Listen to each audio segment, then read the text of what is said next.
Assalamualaikum Bang Nanda, Bang Adimora dan juga Bang Ala. Waalaikumsalam warahmatullahi wabarakatuh. Gimana kabarnya di malam hari ini, Bang? Alhamdulillah kami sehat, siap dan semangat untuk memberikan pemahaman kepada masyarakat. Oke. Tentunya sehat ya. Iya. Angel nggak ditanyain. Oh iya, gimana Mbak Angelnya, gimana? Sehat? Alhamdulillah sehat iya. juga tentunya ya. Iya, rekan Raw dan Angel juga berharap dimanapun rekan Raw berada yang sedang mendengarkan kita tentunya senantiasa sehat selalu ya. Oke, baik, kali ini kita akan membahas tentang optimisme pertumbuhan ekonomi di bawah pemerintahan baru. Oke, Angel akan mulai langsung saja kepada Abang Ananda. Iya, siap. Oke, buat Abang Ananda nih, kenapa kita penting membahas tema ini Pak? Atau seberapa optimis pertumbuhan ekonomi di bawah kepemimpinan Bapak Presiden Prabowo saat ini? Silakan, Oke, Pak. baik, bismillahirrahmanirrahim ya. Jadi kenapa kami memilih tema ini? Tema ini memang sangat relevan sekali karena memang saat ini pemerintah kita sangat getol sekali untuk meningkatkan perekonomian. Kita itu kita itu akan mendapatkan dampak yang positif ya, dampak positif apabila memang hal ini bisa terjadi. Dan karena ini merupakan stimulan dari pemerintah ya, jadi itu merupakan hal yang pemerintah itu berpikiran positif bahwa mereka itu akan mampu meningkatkan pertumbuhan ekonomi sampai ke 8%. Jadi itu memang itu hal yang sangat ambisius sebenarnya kan, karena negara maju saja 7% aja itu sangat tinggi gitu, 7% sangat tinggi. Tapi karena pemerintah optimis, kita harus mendukung. Jadi di sini kami ingin memberikan informasi bahwa akan ada banyak perubahan pertumbuhan ekonomi di Indonesia seperti itu. Oke, bisa lebih dijelaskan lagi mengenai tadi pertumbuhan sebesar 8% yang diagung-agungkan, yang digaung-gaungkan oleh Pak Presiden atau pemerintah. Oke, silakan, boleh Saudara Alan. Ya. Terima kasih. Mungkin pertumbuhan ekonomi kita ketahui bersama adalah proses peningkatan kapasitas perekonomian suatu negara. Mungkin dapat tercermin dari peningkatan PDB Indonesia itu sendiri. Mungkin dari sektor produknya yang meningkat, jasanya yang meningkat, dan itu akan berdampak signifikan terhadap pertumbuhan ekonomi Indonesia. Dan Pak Prabowo menggaung-gaungkan hal tersebut. Mungkin ada satu pepatah yang memberikan dia semangat optimisme. Mengapa dia menggaungkan hal tersebut? Yaitu pepatah dari Bung Karno, kalau tidak salah, yang isinya, gantungkan cita-citamu setinggi langit, bermimpi setinggi langit, jika engkau jatuh, engkau akan jatuh di antara bintang-bintang. Jadi pemikiran optimis 8% yang digaung-gaungkan oleh Pak Prabowo tersebut memberikan semangat baru kepada kita, bahwasanya pemikiran positif kita itu Indonesia akan maju loh. Dengan perekonomian kita, saya akan membawa Indonesia ke langkah yang lebih maju begitu. Oke, baik. Tadi sudah ke Bang Alan ya. Sekarang kita ke Bang Adimora. Tadi sudah dijelaskan bagaimana optimisnya pemerintah untuk menargetkan kenaikan atau pertumbuhan perekonomian Indonesia. Baik, apa saja kira-kira faktor pendukung dalam upaya peningkatan pertumbuhan ekonomi? Bang Adimora, silakan. Oke, baik, terima kasih. Ada beberapa faktor pendukung dalam upaya peningkatan pertumbuhan ekonomi yang digaung-gaungkan oleh Bapak Prabowo. Yang pertama itu dari segi bonus demografi, yang dimana Indonesia bonus demografi diproyeksikan terjadi pada tahun 2020 sampai dengan tahun 2030, di mana usia manusia yang produktif lebih tinggi dibandingkan non-produktif. Dengan arti lain, anak muda lebih banyak daripada orang tua, tetapi perlu diingat, walaupun pada rentang tahun tersebut angka manusia produktif lebih tinggi, namun kualitasnya kosong, sama saja dengan bohong. Tentu dalam hal ini pemerintah harus turut andil dalam mengedukasi dan memberikan pelatihan kepada orang-orang yang diharapkan nantinya menjadi penopang negeri ini. Kemudian faktor yang kedua itu SDA atau sumber daya alam yang melimpah.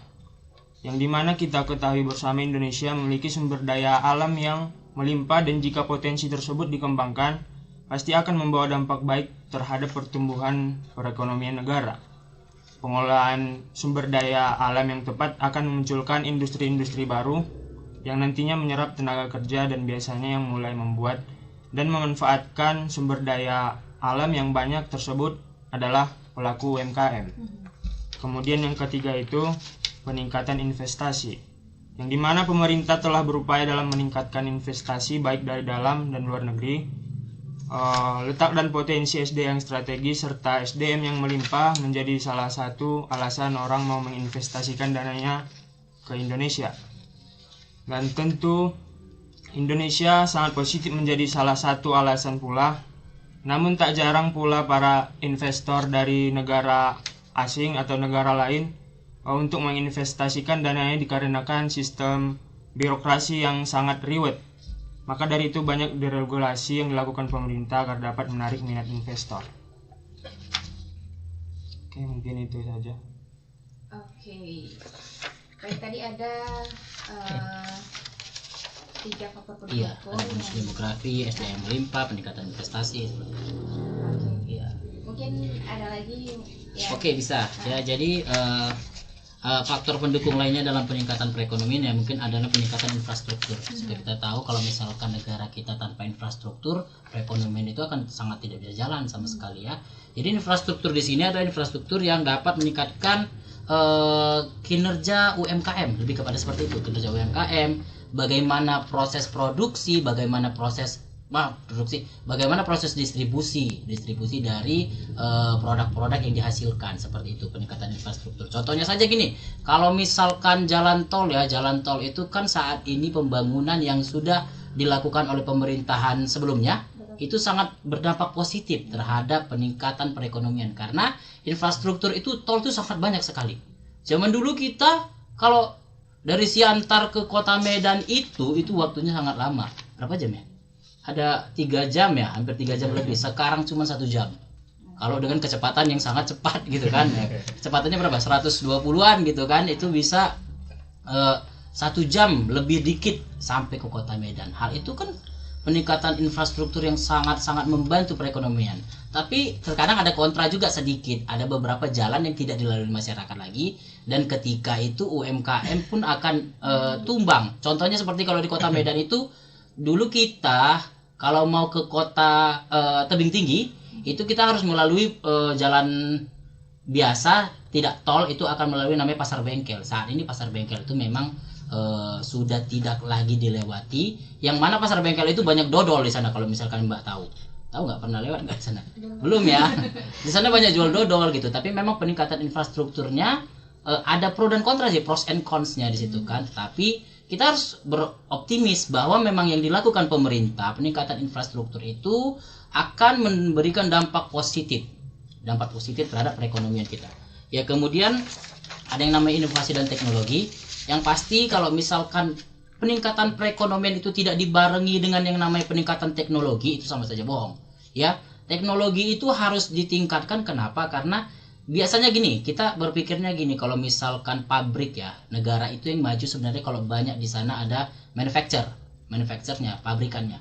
Kalau misalkan SDM-nya saat ini SDM itu tidak melek akan teknologi, itu akan sangat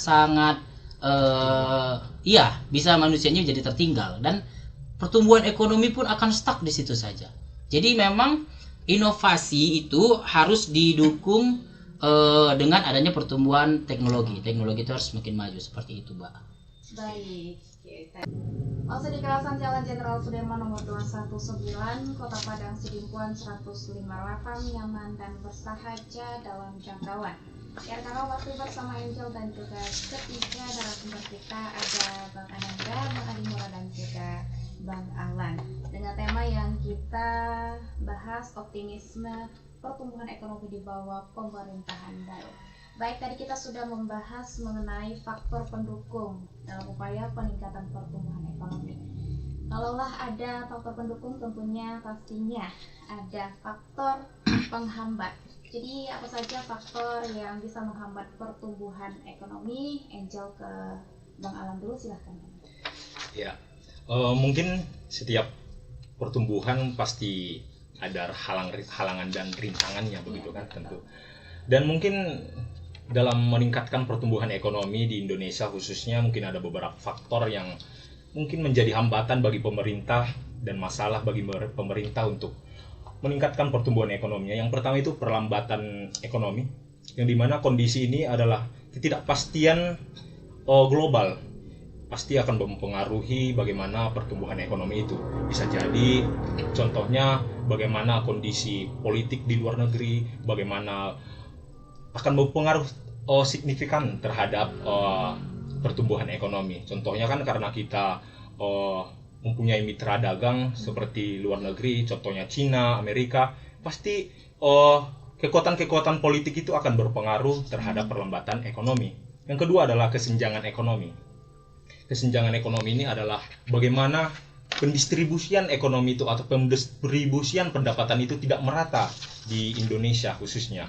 Contohnya kita bisa lihat sahabat-sahabat kita atau kawan-kawan kita yang di timur, itu adalah salah satu contoh kesenjangan ekonomi karena pendistribusian yang mungkin tidak merata. Dan yang ketiga mungkin adalah keterbatasan infrastruktur. Sama saja dengan kesenjangan ekonomi tersebut, karena dampak dari distribusi pendapatan yang tidak merata tersebut, itu juga sama saja dengan pembangunan infrastruktur yang tidak merata. Mungkin di bagian Sumatera ini mungkin sudah cukup baik dalam pembangunan infrastrukturnya. Mungkin daerah-daerah yang terpencil seperti bagian Indonesia Timur mungkin masih banyak yang tertinggal bagian infrastrukturnya, dan itu mungkin menjadi masalah baru bagi pemerintah bagaimana menjawab tantangan-tantangan tersebut untuk memajukan pertumbuhan ekonominya yang diharap-harap dan yang digaung-gaungkan oleh Pak Prabowo sebesar 8% itu, dan itu menjadi PR utama. Oke, baik. Mungkin lagi bisa dilanjutkan Bang Adi Merah. Baik, terima kasih. Jadi saya lanjutkan faktor penghambat yang mencekal dalam mewujudkan sikap optimisme, yang diantaranya itu keterampilan tenaga kerja, yang dimana tenaga kerja Indonesia perlu terus ditingkatkan untuk memenuhi kebutuhan industri dan teknologi yang berkembang. Dalam upaya yang dilakukan bisa melalui memberikan pelatihan dan kursus untuk meningkatkan skill dari setiap insan yang siap untuk bekerja tersebut, dan pendidikan akan sangat sentral dalam menentukan tingkat keterampilan dari masyarakat tersebut. Kemudian yang terakhir itu biaya operasional, yang dimana biaya operasional bisnis di Indonesia masih sangat relatif tinggi, yang dapat menghambat investasi dan pertumbuhan ekonomi. Dalam hal tersebut mengakibatkan produk lokal menjadi kurang kompetitif di pasar. Nah, faktor-faktor ini seperti fluktuasi harga bahan baku dan tarif logistik yang meningkat berkontribusi pada tingginya biaya operasional, dan ini dapat menyebabkan kesulitan bagi perusahaan untuk bersaing baik di pasar domestik maupun internasional. Dan jika hal tersebut terus terjadi, investor dari luar Indonesia tidak akan mau menginvestasikan dananya ke bisnis yang dianggap tidak akan berkembang. Oke. Baik, mungkin saya ingin menambahkan sedikit ya. Kenapa gini? Kita harus sadar bahwa Indonesia ini masih negara berkembang. Apapun yang terjadi, negara kita pasti akan terkena dampak dari kondisi geopolitik. Jadi penghambat dari pertumbuhan ekonomi itu tidak hanya dari internal tapi eksternal juga. Contohnya tadi, kalau misalkan kondisi geopolitik, kalau misalkan kita kan punya mitra dagang itu di luar negeri, kita kan melakukan kegiatan ekspor, impor. Kalau misalkan contohnya aja nih, perang dagang, kalau pernah dengar tuh China versus Amerika tuh perang dagang mereka. Mereka itu dua raksasa industri di dunia ini. Dua raksasa industri yang mana karena akibat dari perang dagang mereka itu kan saling menawarkan mana sih barang yang lebih unggul dan mana yang lebih murah gitu kan. Jadi itu mungkin akan mengganggu kita gitu, mengganggu kita pertumbuhan ekonomi kita. Kita kadang bingung. Tapi kalau saya ya ini gini, Indonesia itu kalau kata Indonesia, kalau kita dengan China itu tidak bisa kita saingin, berat saingannya. Cina itu harus tidak bisa tidak kita musuhin, harus kita kawinin istilahnya gitu kan. Kenapa? Karena memang mereka tuh luar biasa negaranya, bisa bahan baku tuh bisa murah sekali. Jadi memang karena kondisi perang dagang tersebut itu akan berdampak pada pertumbuhan ekonomi. Kemudian kalau dalam internal ya, pertumbuhan ekonomi itu bisa tidak terwujud karena mungkin ada kondisi birokrasi kita yang sangat berbelit-belit. Ya, sepengalaman saya pernah ngomong tuh sama orang Kadin. Kalau tahu Kamar Dagang Industri itu kalau ada investor mau menginvestasikan di Indonesia, mereka itu harus ke 5 pintu untuk mendapatkan izinnya saja. Jadi memang ini PR yang sangat berat sekali bagi pemerintah. Kenapa? Birokrasi kita berbelit-belit. Bagaimana kalau mau investor itu mau menginvestasikan? Seharusnya kan kita bahagia, senang. Mereka tuh mau investasi, ya, mau membuka lapangan kerja di negara kita, mau membuka manufacture, pabriknya, ya. Tetapi karena ada beberapa izin birokrasi yang sangat berbelit-belit, yang kita harapkan nanti itulah PR pemerintahan selanjutnya. Seperti itu. Kemudian apalagi ya, kalau misalkan mbaknya pernah dengar tuh, kadang juga ada investasi yang enggak benar gitu, seperti Apple. Ya, mereka itu kan luar biasa, minta tax holiday berapa 50 tahun. Ya itu kayak itu langkah pemerintah kita itu sangat tepat sekali. Ini kalau misalkan masyarakat kita kan sangat konsumtif sekali. Kalau misalkan Apple, iPhone itu kan produknya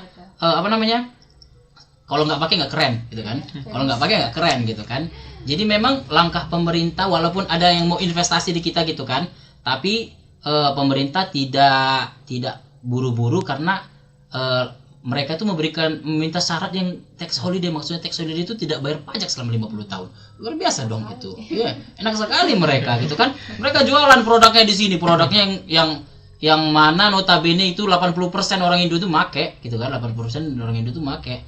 Jadi memang pertumbuhan ekonomi itu ya harus kita lihat juga apakah misalkan investasi itu menguntungkan nggak sama kita. Kalau misalkan syaratnya seperti yang disyaratkan Apple tax holiday 50 tahun tuh, ya saya sangat mendukung tuh apa yang langkahnya Pak Prabowo, nggak usah pakai iPhone 16, kenapa rupanya, ya kan? Ya, stuck di iPhone 15. Seperti itu. Oke. Iya, itu rekan ya, kita tadi sudah membahas mengenai faktor penghambat pertumbuhan ekonomi.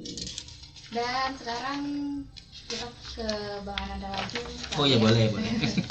Jadi gimana nih Bang Ananda, strategi dan kebijakan apa yang bisa dilakukan pemerintah untuk mencapai target pertumbuhan ekonomi tadi yang digaung-gaungkan mencapai 8%? Pak, silakan. Bang. Kami triple A ini kayaknya, ya kan?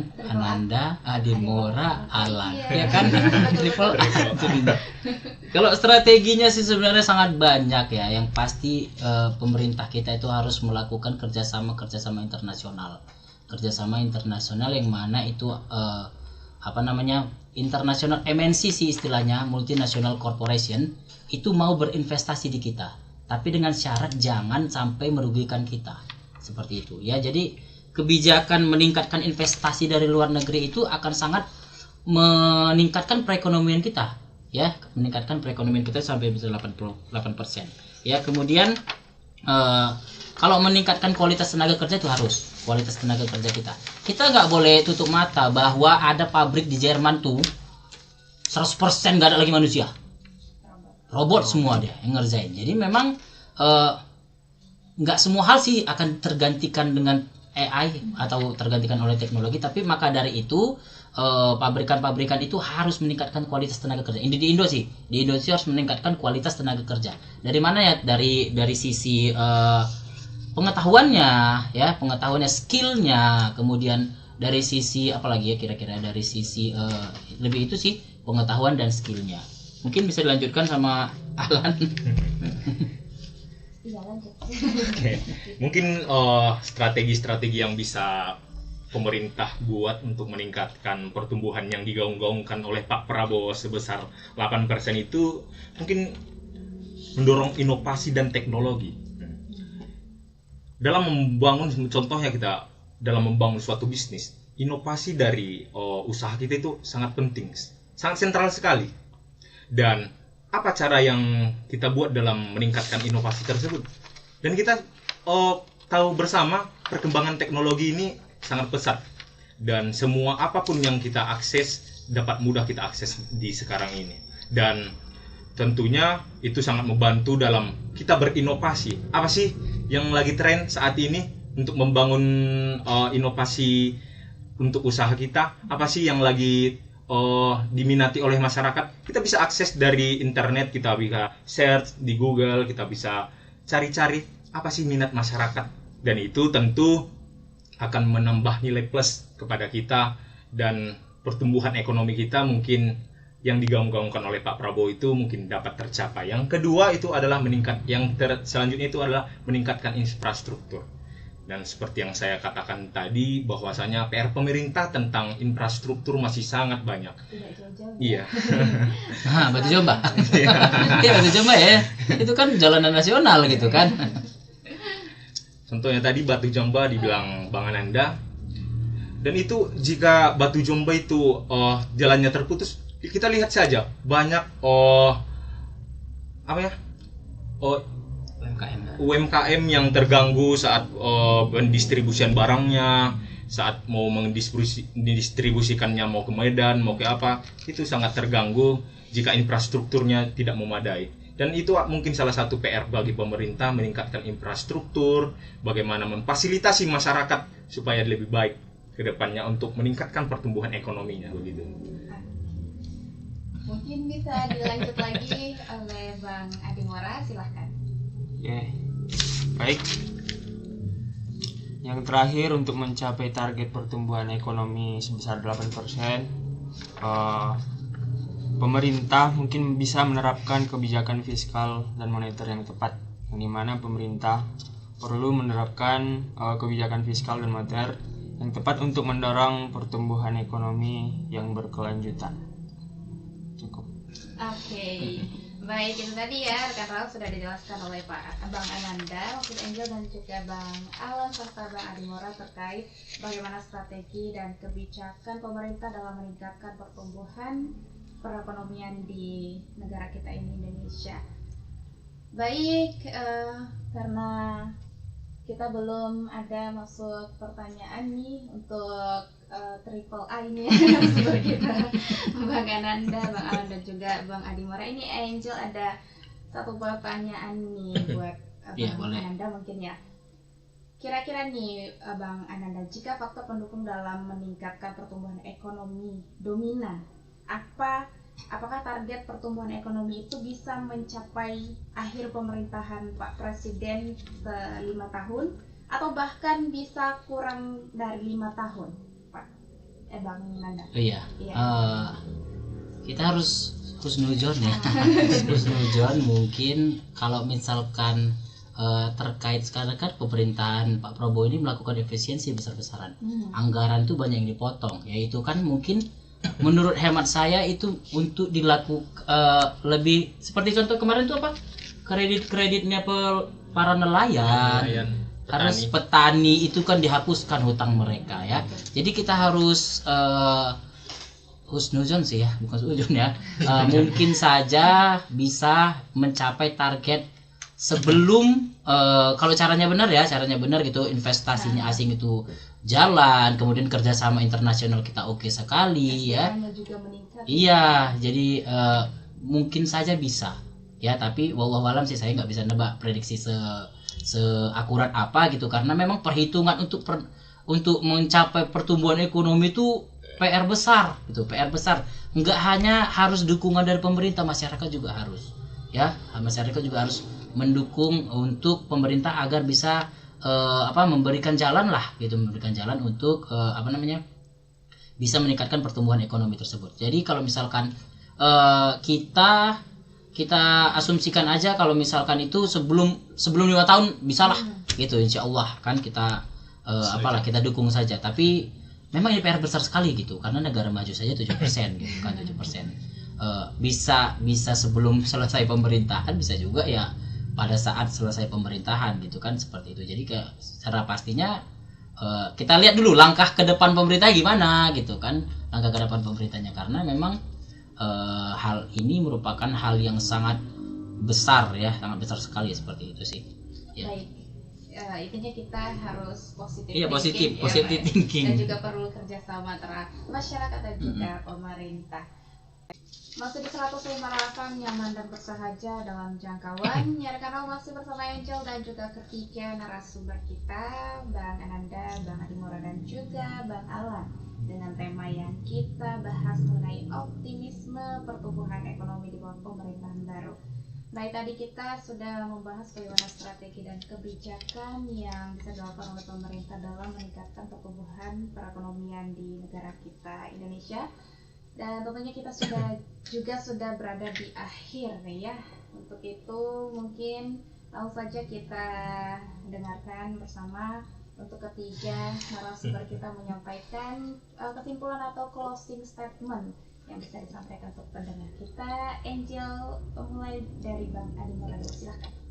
Oke, baik, terima kasih. Jadi kesimpulan dari saya itu yang optimisme terhadap pertumbuhan ekonomi di bawah pemerintahan Pak Prabowo tertentu didasarkan pada kebijakan strategi yang dijalankan seperti reformasi struktural, investasi infrastruktur dan pengembangan sektor-sektor prioritas, kemudian dengan dukungan regulasi serta kerjasama antara pemerintah dan sektor swasta juga menjadi faktor penting. Dan selain itu, pertumbuhan ekonomi yang positif biasanya dipengaruhi oleh pengelolaan fiskal yang sehat, kemudian peningkatan daya saing global, dan peningkatan kualitas sumber daya manusia.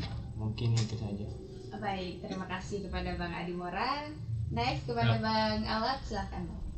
Mungkin kesimpulan dari topik yang kami bawakan ini mungkin optimisme pemerintah itu, atau pemerintah yang optimis itu akan membawa angin segar bagi masyarakatnya, karena pemerintah yang optimis pasti akan melakukan segala hal untuk memperbaiki bangsanya itu sendiri.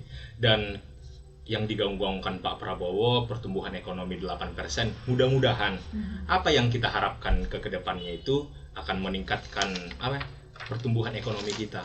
Masyarakat ini akan naik kelas dari yang tadinya kelas rendah, naik minimal ke middle class, dan pertumbuhan ekonominya mungkin akan jadi lebih baik begitu. Baik, terima kasih juga kepada Bang Alan. Next kepada Bang Ananda, silakan. Iya, mungkin simpulannya dari saya singkat aja ya. Kita harus optimis ya, karena memang target yang 8% ini sangat ambisius ya, ambisius dan sangat besar. Jadi kita harapkan ini akan bisa tercapai sebelum atau next periode mungkin ya, gitu. Karena memang banyak strategi dan kebijakan yang harus kita lakukan, pemerintah lakukan ya. Tapi sejauh ini ya, ini udah berapa bulan ya?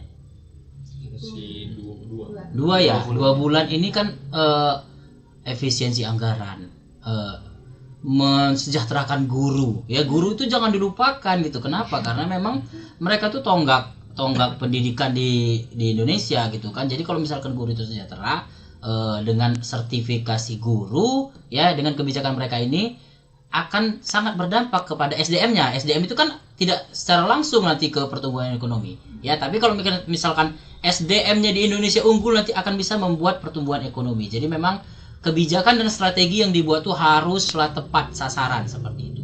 Saya harapkan mudah-mudahan pemerintahan saat ini itu membuat strategi dan kebijakan yang memang pro rakyat seperti inilah ya. Menghapuskan hutangnya para nelayan, petani, sejahterakan guru, dosen juga alhamdulillah kami kena ya. Itu ada sertifikasinya kami dipercepat juga. Jadi alhamdulillah langkah konkret pemerintah ini sudah nampak. Jadi insya Allah mudah-mudahan ya, ini pertumbuhan ekonomi yang 8% yang ambisius ini bisa tercapai seperti itu. Oke.